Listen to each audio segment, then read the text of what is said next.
पूर्व मंत्री श्री नंदकिशोर यादव जी से कि कृपया आकर अपने आशीर्वचन दें।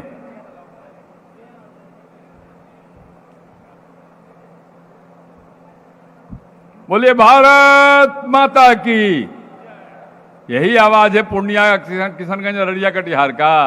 कितना दम है आप में हम जानते नहीं हैं। दम है ना जी। बोले भारत माता की। आवाज इतनी होनी चाहिए कि अमित शाह जी जब हवाई अड्डे पर उतरे तो वहां भी आवाज उनको पहुंचना चाहिए। बोले भारत माता की। इतना आवाज तुम तक पहुंच जाएगा। लेकिन हमको तो आवाज पहुंचाना अपने नेता नरेंद्र मोदी जी के पास। अभी दिल्ली में होंगे। मैं जानता हूं कटिहार पूर्णिया किशनगंज अररिया के लोगों में इतना दम है कि एक बार जयकारा अगर जोर से लगाएंगे तो प्रधानमंत्री तक अपनी आवाज पहुंचाने का काम कर सकते हैं। भारत माता की।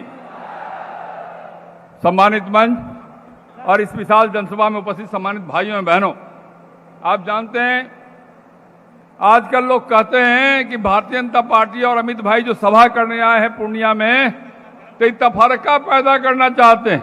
हम पूछना चाहते हैं नेताओं से, आरजेडी और जदयू के नेताओं से पूछना चाहते हैं, बताओ कौन तफरका पैदा करना चाहता है। माननीय नरेंद्र भाई मोदी ने जितनी योजनाएं लागू किए देश में, चाहे वो जनधन खाता हो, चाहे आयुष्मान भारत की योजना हो, चाहे प्रधानमंत्री आवास निर्माण योजना की बात हो, चाहे उज्ज्वला योजना हो, क्या मोदी जी ने कभी इस बात का विचार किया अमुक जाति को मिलेगा अमुक जाति को नहीं मिलेगा?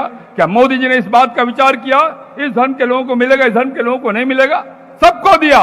जो गरीब था, बिना जाति संप्रदाय का विचार किए हुए समाज के सब वर्गों को साथ लेकर चलने की भावना के साथ काम करने वाले प्रधानमंत्री जी जब काम कर रहे हैं, आम आदमी के बीच में उनका नाम हो रहा है, जब मोदी जी भारत का मान और सम्मान पूरी दुनिया में बढ़ाने का काम कर रहे हैं, जब गरीबों के कल्याण की योजनाओं को जमीन पर उतारने का काम कर रहे हैं, तीन नेता को जो गरीबों के नाम पर नकली आंसू बहाने वाले लोग हैं, इनके पेट में दर्द हो रहा है, बेचैन हो रहे हैं। भारतीय जनता पार्टी समाज में सद्भाव पैदा करना चाहती है। भारतीय जनता पार्टी बिना जाति संप्रदाय का विचार करके इस देश को आगे बढ़ाने के लिए काम करने वाली पार्टी है। हम धन्यवाद देना चाहते हैं अमित भाई को। देश की जो समस्याएं रही हैं, 70 साल से देश जिन समस्याओं से जूझता रहा है, उन समस्याओं के समाधान के लिए जिस प्रकार का काम किया है मोदी जी की सरकार ने, धन्यवाद के पात्र अमित भाई जिन्होंने कश्मीर की उस समस्या का समाधान किया। धारा 370 हटाकर अमित शाह जी ने पूरे देश के लोगों का दिल जीतने का काम किया है। एक बार जोरदार ताली अमित भाई के नाम पर आपकी ओर से बजना चाहिए। लोग कहते हैं सपना लोग देख रहे हैं, कह रहे हैं प्रधानमंत्री बनेंगे, सब पार्टी को इकट्ठा करेंगे, गठबंधन करेंगे, जो करना है कर लो। नेता वोट नहीं डालता है, वोट डालता है देश की जनता। देश की जनता ने तय कर लिया है कि अभी प्रधानमंत्री के लिए कोई कुर्सी खाली नहीं है। जब तक नरेंद्र मोदी है, जब तक भाजपा है, अब प्रधानमंत्री की कुर्सी पर किसी और के बैठने की कोई गुंजाइश नहीं है। आप सहमत हो कि नहीं हो? अरे आप सहमत हो ना? मोदी जी के अलावा किसी की गुंजाइश नहीं ना है।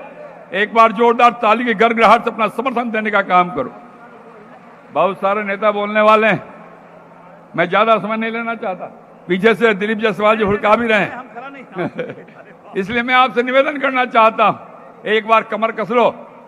जो लोग यहां जीते हैं, चाहे वो कटिहार से जीते हो, पूर्णिया से जीते हो, अपने पार्टी के नेता के बदौलत नहीं जीते हैं। वो जीते हैं नरेंद्र मोदी के आह्वान के कारण, नरेंद्र मोदी की सभा के कारण, नरेंद्र मोदी की पहचान के कारण जीते हैं। एक बार प्रण करो पूरे इलाके में, चाहे वो पूर्णिया प्रमंडल का इलाका हो, चाहे कोसी प्रमंडल का इलाका हो, चाहे भागलपुर प्रमंडल का इलाका हो, इन जगहों पे इस बार के 24 के चुनाव में भाजपा के अलावा कोई और नहीं जीत के जाएगा। इस संकल्प के साथ आगे बढ़ने का काम करो। भारत माता की। बहुत बहुत धन्यवाद। बहुत बहुत धन्यवाद।